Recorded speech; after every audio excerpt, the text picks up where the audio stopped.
Catering staff this way, ma'am, the security guard at the Ritz-Carlton Penthouse entrance said, gesturing toward the service corridor without looking up from his clipboard, his dismissive tone suggesting I was late for my shift serving hors d'oeuvres. In my purse, pressed between my phone and lipstick, was the keycard designating me as Penthouse owner and CEO of Castellano Hotel Group. The company that owned this Ritz-Carlton, 16 other luxury hotels across North America, and the very floor this engagement party was happening on.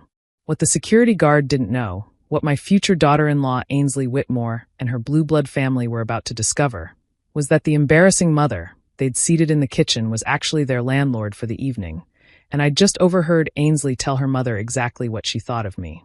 But let me start 3 hours earlier, because context matters. My name is Diana Castellano, and I'm the 54-year-old founder and CEO of Castellano Hotel Group. I built my company from a single struggling motel I bought for $180,000 30 years ago into a luxury hospitality empire worth $1.2 billion. Forbes featured me last year. I've been keynote speaker at industry conferences. I employ 4,200 people. My son Michael knows all of this, obviously. He grew up watching me build the business, saw the sacrifices, understood the work. He's proud of what I've accomplished, or so I thought. Then he met Ainsley Whitmore. The Whitmores are old money, the kind that traces back to railroad barons and steel magnates. They have a family estate in Connecticut, a cottage in Martha's Vineyard, and the kind of social connections that open doors I had to kick down myself. Ainsley went to Choate, then Yale. She works in philanthropy, which as far as I can tell means attending charity galas and sitting on boards. Michael met her 18 months ago at a friend's wedding. He's a software engineer, brilliant and kind, but not from her world. When he told me he was serious about her, I was happy for him. Then I met the Whitmores. The first dinner was at their Connecticut estate. I drove up from New York in my Mercedes, understated professional. I wore an Armani suit. I thought I'd made an effort. Ainsley's mother, Catherine Whitmore, greeted me at the door with a smile that didn't reach her eyes. Diana, how wonderful to finally meet you. Michael has told us so much about his working mother. Working mother. Like it was a diagnosis. The dinner was excruciating. Her father, Bradford Whitmore III, asked what I did. I explained I owned a hotel company. Oh, like a bed and breakfast? Catherine asked. No, luxury hotels. We operate 17 properties. How charming. Bradford, Diana runs hotels. Like that show, what's it called? The one with the staff drama? They literally thought I was a hotel manager, not the owner of a multi-billion-dollar company. And when I tried to clarify, Ainsley interrupted. Mother, let's not talk business at dinner. It's so tedious. The message was clear. I was beneath them, and my work was beneath discussion. Michael tried to defend me, but Ainsley squeezed his hand and changed the subject to their upcoming engagement party. We're thinking the Ritz-Carlton Penthouse, she announced. Daddy's friend is on the board, so we can secure it. I said nothing. The Ritz-Carlton she was referring to was mine. I'd acquired it 6 years ago as part of a distressed asset purchase and spent $40 million renovating it into the crown jewel of my portfolio. Sounds lovely, I'd said neutrally. Over the next few months, the planning continued. Ainsley made it clear, without ever saying it directly, that my presence was an embarrassment. The invitations went out. Ainsley's family, 150 people. My side, me, and maybe I could bring a guest if I wanted. It's just that our guest list is very curated, Ainsley explained when Michael protested. These are important people. Business connections for Daddy, social connections for me. We can't just, she'd stopped herself, but the implication was clear. She couldn't just invite my friends. They weren't the right kind of people. Michael was caught in the middle. He loved Ainsley, but he was starting to see how his future in-laws viewed his mother. Maybe you could talk to them, he'd asked me last week. Explain about your company? They don't understand. They don't want to understand, I'd said gently. They've decided who I am. But Mom, you're successful. I'm successful in a way they don't respect. I worked for my money. To them, that makes it worth less. Which brings us to today. I'd arrived at the Ritz-Carlton at 6:30 p.m. for the 7 o'clock party. I was wearing a custom Valentino gown, midnight blue, elegant, expensive. My jewelry was understated but real. I looked like I belonged at an upscale engagement party. The security guard at the penthouse entrance took one look at me and pointed to the service corridor. Excuse me? I'd said. Catering staff entrance is that way. You should have checked in downstairs. I'm not catering staff. I'm a guest. He checked his list, running his finger down names. What's your name? Diana Castellano. He scanned, frowned. I don't see you on the guest list. That's impossible. I'm the groom's mother. His expression shifted to confusion, then pity. Ma'am, maybe there's been a mistake. Let me call up to the event coordinator. That won't be necessary, a voice interrupted. I turned to see Ainsley herself, radiant in a champagne-colored dress, coming down the hallway with her mother. Diana. Ainsley's voice was all artificial sweetness. You made it. We were just discussing the seating arrangement. There seems to be confusion, I said. The security guard thinks I'm catering staff. Catherine laughed, a tinkling sound that made me want to throw something. Oh, that's understandable. Your dress is so practical. Not everyone has a sense for formal occasions. My Valentino gown that cost $8,000 was practical. About the seating, Ainsley continued, linking her arm through mine in a gesture that looked friendly but felt like a grip. We've had to make some adjustments. The main reception area is quite full, so many important guests, but we've set up a lovely spot for you in the service area. Near the kitchen. That way you'll be comfortable and out of sight, I suggested. Catherine's smile tightened. We're just being considerate. You'll be more comfortable away from all the social requirements. These events can be so performative. You'll be able to relax. That's when I heard it, Ainsley speaking quietly to her mother, not realizing I was still close enough to overhear. Don't worry, Mother. I've seated Michael's embarrassing mother in the kitchen where no one will see her. We can't have her talking to Daddy's business associates. Can you imagine? Catherine had laughed. Good thinking, darling. Just get through tonight, then you can start managing Michael's family expectations properly. I stood there, hidden by the hallway corner, and felt something cold settle in my chest. They weren't just dismissive. They were actively hiding me. That's when I decided to let this play out. The kitchen area sounds perfect, I told Ainsley with a warm smile. Very thoughtful of you. She looked relieved. Wonderful. The party starts at 7. I'll have someone escort you. I followed a server through the service corridors to a small table set up near the kitchen entrance. It had a white tablecloth and a single-place setting, like I was being quarantined. From my position, I could see into the main penthouse through a service window. The party was spectacular. My events team had outdone themselves. Chandeliers, floor-to-ceiling windows overlooking the city, champagne flowing, a string quartet playing. And there, in the center of it all, was Michael. My son, looking handsome in his tuxedo, greeting guests, laughing with Ainsley's friends. I pulled out my phone and sent a text to Patricia Vance, my director of hotel operations. Patricia, I'm at the Penthouse party. Could you join me? And bring the building manager, Thomas. Her response was immediate. On our way. While I waited, I watched the party through the service window. I saw Ainsley Whitmore holding court, introducing Ainsley to elderly men in expensive suits. I saw Bradford Whitmore III, Ainsley's father, laughing with a group by the bar. And I saw Michael, occasionally glancing around like he was looking for someone. For me. Patricia arrived 10 minutes later with Thomas Graham, the Ritz-Carlton building manager. Ms. Castellano, Patricia said, taking in my position near the kitchen with barely concealed fury. What's going on? I'm at my son's engagement party, I said calmly. As you can see, I've been given the VIP treatment. Thomas looked through the service window at the main party. That's the Whitmore event. They booked the penthouse 6 months ago. Paid the $50,000 rental fee. Interesting, I said.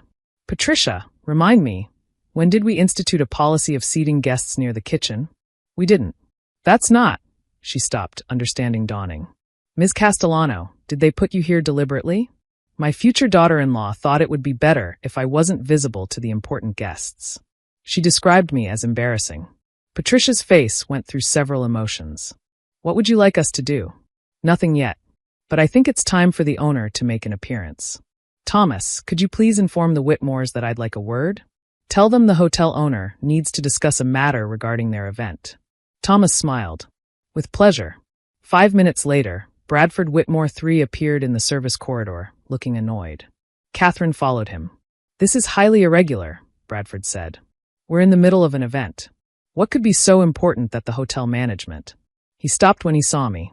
Good evening, Mr. Whitmore, I said, standing. I'm Diana Castellano, CEO and owner of Castellano Hotel Group. We own this Ritz-Carlton, along with 16 other properties. I believe you've rented our penthouse for an engagement party. The color drained from his face. Catherine's mouth opened and closed like a fish. Now, I continued pleasantly, I'm trying to understand why I've been seated in the service corridor at my own son's engagement party, while you filled the actual venue with your guests. Diana, I didn't realize we thought, Bradford stammered. You thought I was what? A struggling single mother Michael should be embarrassed by? Someone to be hidden away. Catherine found her voice. We didn't know you owned, Michael never said. Michael assumed you'd treat his mother with respect regardless of her net worth. Apparently, that was optimistic. Patricia stood beside me, tablet in hand. Ms. Castellano, should I cancel the Whitmore reservation? We can refund their deposit, and they can relocate their event. Cancel? Catherine's voice went shrill. We have 150 guests arriving, who are currently in a venue you're renting from me, I said. And I'm deciding whether I want to continue hosting an event where I've been deliberately marginalized. Bradford tried to recover. Diana, this is clearly a misunderstanding. Ainsley was just trying to hide me. Yes, I heard her tell you that. I was embarrassing and needed to be kept out of sight of your important friends. Ainsley herself appeared then, having noticed her parents' absence. When she saw us in the service corridor, saw me standing with my hotel staff, her confident expression faltered. What's going on? Your future mother-in-law, her father said tightly, owns this hotel. Ainsley's face went white. The hotel you're currently hosting your party in, I clarified. The one where you seated me in the kitchen because you were embarrassed by me. I just thought. She looked between her parents and me. Michael never said you owned hotels. He said I worked in hospitality. You assumed that meant I was a hotel manager or desk clerk. You never bothered to ask for clarification. Michael appeared behind Ainsley, taking in the scene. Mom, what's happening? I looked at my son, my brilliant, kind son who'd found himself engaged to a woman who wanted to hide his mother.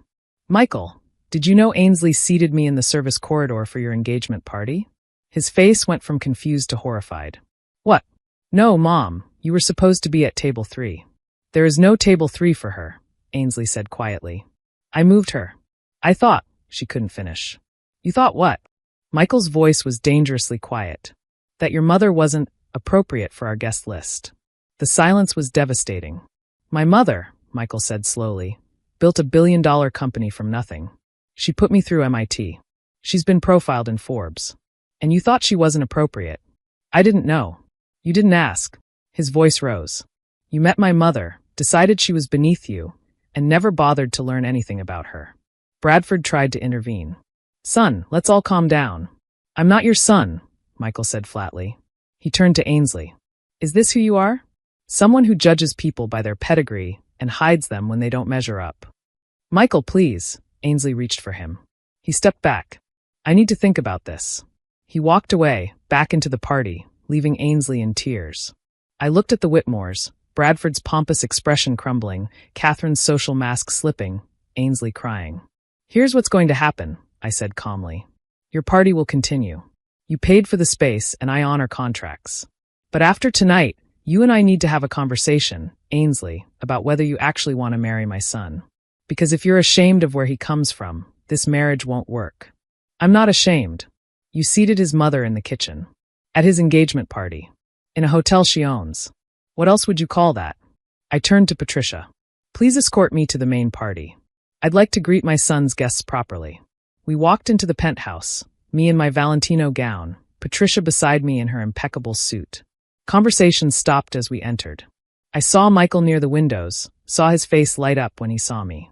I walked over to him, and he hugged me tight. I'm so sorry, Mom. Not your fault. I should have made sure they understood. You shouldn't have to explain your mother's worth.